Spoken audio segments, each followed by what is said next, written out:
Good morning all of you. जय श्री राधे कृष्णा। आज मैं आपको इस वीडियो के माध्यम से यूज़ ऑफ हैज़ हैव का प्रयोग बताने जा रही हूँ कि हम हैज़ का प्रयोग कहाँ करते हैं, हैव का प्रयोग कहाँ करते हैं, यानी कि पास या रखने के लिए जो यूज़ होते हैं। अच्छा, उससे पहले मैं आपको बता देती हूँ, यहाँ पे एक चीज़ मैं आपकी क्लियर करना चाहती हूँ कि बहुत से बच्चे बोलते हैं इसको ऑफ, ऑफ बोलते हैं, है ना, जबकि ये ऑफ नहीं कहलाता। ऑफ हमारा क्या होता है, एफ को हम ऑफ कहते हैं, ये होता है हमारा ऑव, वाह होता है। ऑव का मतलब होता है, ठीक है, ये ओ यहाँ पे का की के ऑव, ऑफ, और वो हमारा हो जाता है ऑफ। ये ऑव है, वाह का प्रयोग है, वहाँ पे फा का प्रयोग है, ठीक है। अब इसकी हम परिभाषा देखते हैं। परिभाषा देखिए, जिन वाक्यों में हैं, हूँ, है, हो आदि शब्द आते हैं तथा रखना, रख रखाव आदि अथवा पास शब्द का प्रयोग होता है, वहाँ पर हम हैज़ और हैव का प्रयोग करते हैं। एग्जाम्पल हम देखते हैं, राम के पास एक गाय है अथवा राम एक गाय रखता है। बातें किए, चाहे उसके हम ये कहें कि राम के पास एक गाय है, या हम इसे ऐसे भी कह सकते हैं कि राम एक गाय रखता है। अब इसका देखिए, राम हैज़ अ काउ। अब हम इसको कितने प्रकार में बांट देते हैं, इसको हम 4 भागों में बांटते हैं। पहला हमारा सिंपल सेंटेंस, दूसरा हमारा नेगेटिव, तीसरा हमारा इंटेरोगेटिव और चौथा हमारा इंटेरोगेटिव नेगेटिव सेंटेंस। ये हमारे 4 प्रकार यहाँ पर हो जाते हैं, इंटेरोगेटिव और इंटेरोगेटिव नेगेटिव सेंटेंस, ठीक है। अब ये इतना तो समझ में आया आपको। अब हम आगे चलते हैं। अब देखो, सीधा सीधा हैज़ का प्रयोग हम कहाँ पर करते हैं, use of singular number. Has का प्रयोग जो होता है वो एक वचन के साथ में होता है, और हैव का प्रयोग हम प्लूरल नंबर यानी कि बहुवचन के साथ में करते हैं। हैज़ का प्रयोग एक वचन के साथ और हैव का प्रयोग प्लूरल नंबर और प्लस आई अपने आप में ही एक सब्जेक्ट है, करता है, इसके साथ करते हैं। अब हमारा पहला वाला आ जाता है, हम लेते हैं सिंपल सेंटेंस। अब इसका नियम क्या है, रूल क्या है इसका बनाने का, subject plus verb plus complement. अब मुझे बताने की ज़रूरत नहीं है कि सब्जेक्ट क्या है, वर्ब क्या है और कॉम्प्लीमेंट क्या है, क्योंकि हम आपको लास्ट वाले वीडियो में बता चुके हैं। अब देखिए, यहाँ पर हमें पता है हैज़ हैव का प्रयोग, Mohan has a mobile, Mohan के पास एक मोबाइल है, हैज़ अ मोबाइल। यू के साथ हैव का प्रयोग हो गया, यू हैव अ बाइक। अब आई हैव अ कार, आई के साथ भी हैव का प्रयोग हो गया, आई हैव अ कार। अब आ जाता है हमारा यहाँ पर नेगेटिव सेंटेंस। नेगेटिव सेंटेंस का रूल क्या है, subject plus verb plus no का, नॉट नहीं करेंगे, सिंपल सेंटेंस है यहाँ पर, ये नेगेटिव वाला सिंपल में है, इसे हम क्या करेंगे, नॉट नहीं करेंगे, यहाँ पे नो का प्रयोग होगा प्लस कॉम्प्लीमेंट। अब आप देखिए, Mohan has no a mobile, you have no a bike, I have no a car. अब इसका क्या आ जाता है, अपवाद। एक्सेप्शन क्या है इसका, हैव एक मुख्य क्रिया, यानी कि हैव जो है हमारा एक मेन वर्ब भी है, मेन वर्ब यानी कि प्रिंसिपल वर्ब भी है, मुख्य क्रिया भी है या प्रधान क्रिया भी है। अब हम इसमें नॉट का प्रयोग करते हैं, क्यों करते हैं वो भी मैं आपको बताती हूँ। आगे देखिए, इसे समझेंगे तो आपको समझ में आ जाएगा। जहाँ पर मुख्य क्रिया के साथ हेल्पिंग वर्ब यानी कि सहायक क्रिया या सहायतार्थ क्रिया, इसको लिंकिंग वर्ब भी कहते हैं, है ना, संबंधित क्रिया, तो हेल्पिंग वर्ब सहायक क्रिया का प्रयोग करते हैं, वहाँ मुख्य क्रिया कभी नहीं बदलती है, यानी कि हैव क्या है वो कभी बदलेगा नहीं, हैव यहाँ हमने मुख्य क्रिया के रूप में ले लिया है। ऐसे वाक्य क्या कहलाते हैं, प्रेजेंट इंडेफिनिट टेंस कहलाते हैं। ऐसे वाक्यों को हम प्रेजेंट इंडेफिनिट टेंस कहते हैं। जैसा कि मैंने आपको बताया था, हमने आपके इस प्रेजेंट के पार्ट जो हमने किए थे बुक के अकॉर्डिंग तो थे 4 प्रकार, और हमने आपको बताए थे 5 प्रकार। एक तो हमने सिंपल टेंस बताया था, दूसरा हमने इंडेफिनिट टेंस बताया था, जबकि बुक में सिंपल और इंडेफिनिट को एक माना जाता है। पर यहाँ देखो सिंपल और इंडेफिनिट अलग अलग है। यहाँ मुख्य क्रिया के साथ में हेल्पिंग वर्ब यूज़ हो रही है, जबकि सिंपल वाले के साथ में हेल्पिंग वर्ब यूज़ नहीं हो रही है। तो मैंने जो आपको अपवाद दिया, यानी कि जो मैंने आपको सर्टिफाई करके दिया, वो मैं अपना प्रूफ मैंने यहाँ पे सिद्ध कर दिया है। आपको समझाने के साथ साथ मैंने आपको प्रूफ सिद्ध किया कि यदि प्रेजेंट इंडेफिनिट टेंस में अगर हम प्रेजेंट इंडेफिनिट टेंस में वाक्य को बनाएंगे तो वहाँ पर मुख्य क्रिया मेन वर्ब के साथ में हेल्पिंग वर्ब यानी कि सहायक क्रिया का प्रयोग होता है, और जहाँ पर मुख्य क्रिया और हेल्पिंग वर्ब यानी कि सहायक क्रिया साथ होंगी वहाँ पर मुख्य क्रिया कभी नहीं बदलेगी, चाहे वो एक वचन हो, चाहे वो बहुवचन हो, चाहे वो आई हो, मतलब कोई भी हो XYZ, वहाँ पर मेन वर्ब कभी नहीं बदलती है। जब मैंने आपको वर्ब सिखाई थी तब आपको मैंने उसमें बताया भी था। अब देखो हेल्पिंग वर्ब के साथ में हम क्या करते हैं, इनमें एक वचन कर्ता के साथ में किसका प्रयोग है, डज का।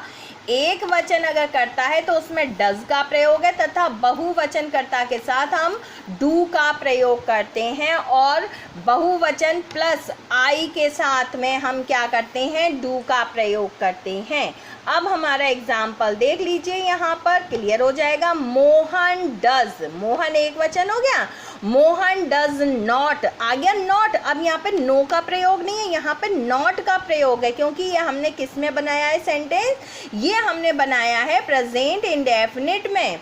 तो Mohan does not have a mobile, देखो आ गया हैव, ये कभी नहीं बदलेगी। और यहाँ पे हमने क्या किया था, Mohan has no a mobile, यहाँ हमने क्या किया, मोहन डज, क्योंकि हेल्पिंग वर्ब का यूज हो गया तो मेन वर्ब कभी चेंज नहीं होगी, और तब हमारा नॉट का प्रयोग हो जाएगा।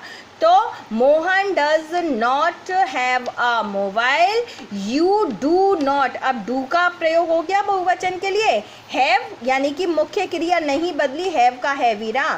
तो you do not have a bike, I do not have a car.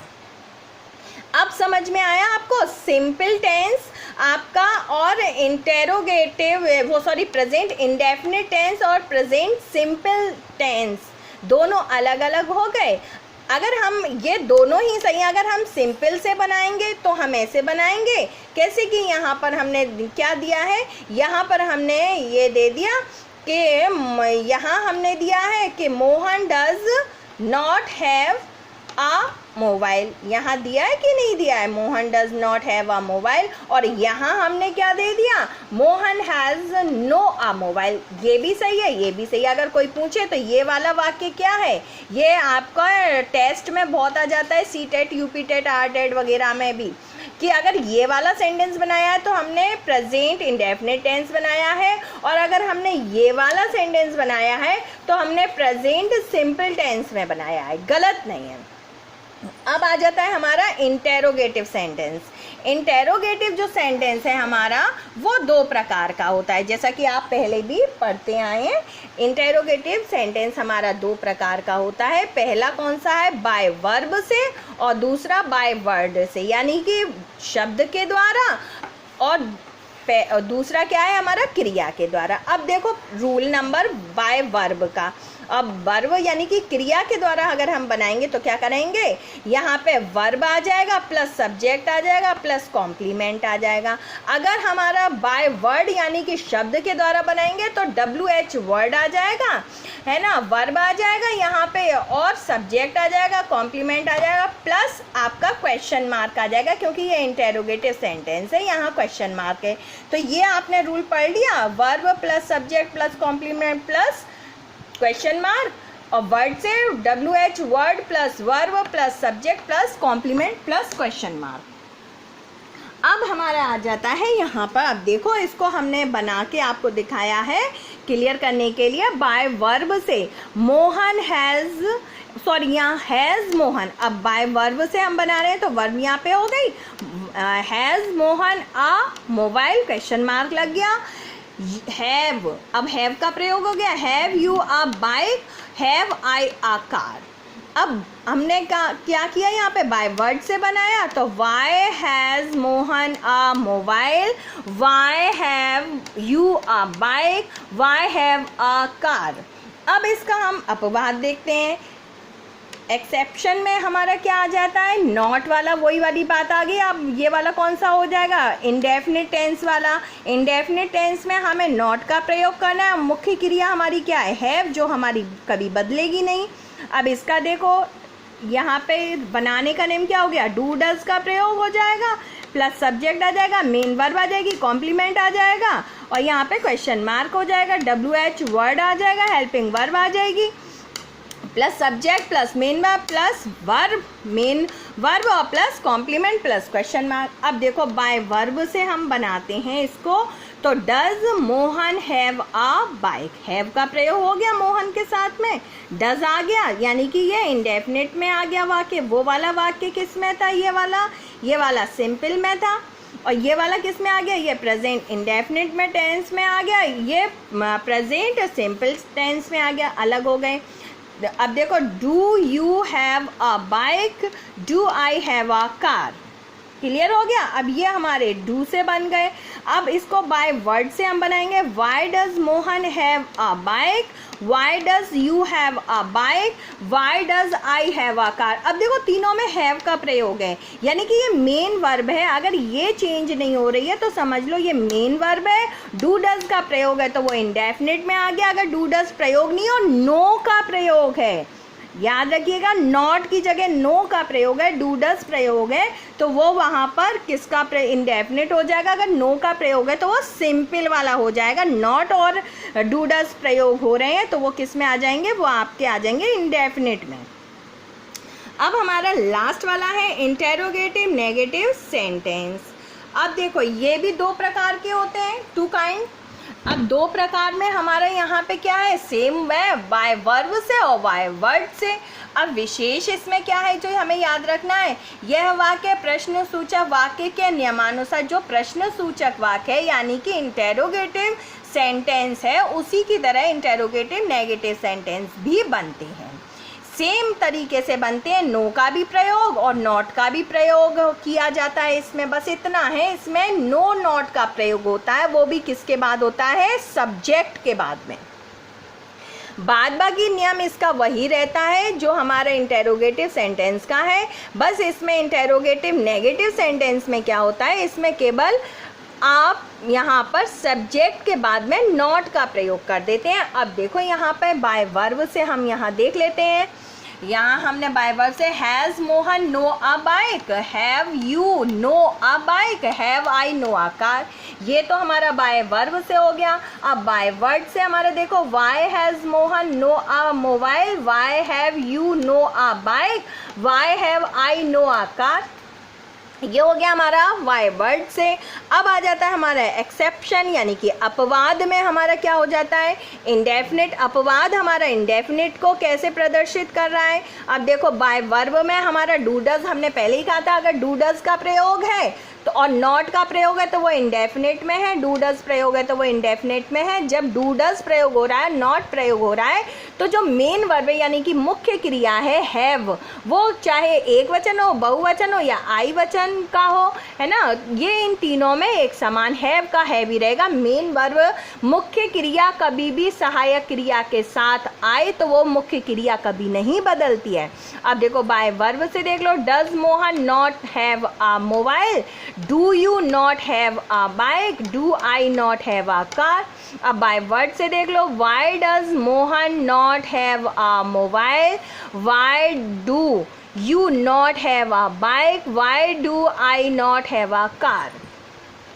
अब आपको इतना तो समझ में आ गया होगा कि प्रेजेंट सिंपल टेंस कौन सा है और प्रेजेंट इंडेफिनिट टेंस कौन सा है और किस प्रकार से बनते हैं।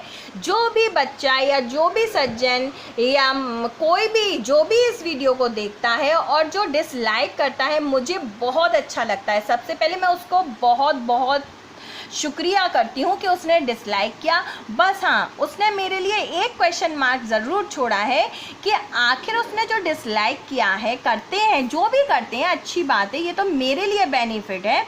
जब तक किसी की हम आलोचना नहीं करेंगे तब तक कि वो कोई शिखर पे नहीं पहुंचता है।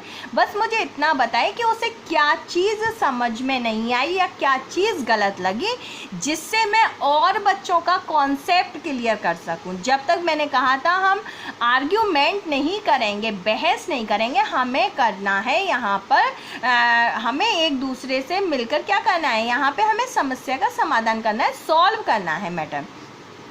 हमें आर्ग्यूमेंट नहीं करना है, हमें तो यहाँ पे केवल समस्या का समाधान करना है। उन्होंने किसी ने भी डिसलाइक किया, बहुत अच्छी बात है, उसके लिए थैंक यू सो मच। पर मुझे बताएं कि आपको क्या चीज़ जो है वो गलत लगी, जिससे मैं अपने पढ़ाने में सुधार कर सकूं, क्योंकि मेरे साथ काफ़ी बच्चों का फ्यूचर जुड़ा हुआ है। और अगर आप सभी को हमारा वीडियो पसंद आता है तो ज़्यादा से ज़्यादा लाइक कीजिए, सब्सक्राइब कीजिए और शेयर कीजिए। अगर किसी को कोई परेशानी है तो मेरा नंबर है 8755721324। इस नंबर पे आप लोग मुझे कांटेक्ट करके भी अपनी समस्या का समाधान कर सकते हैं, या कमेंट बॉक्स में भी आप लिख कर सकते हैं। अपने घर रहिए, सुरक्षित रहिए, अपनों के साथ रहिए। जय हिंद, जय भारत।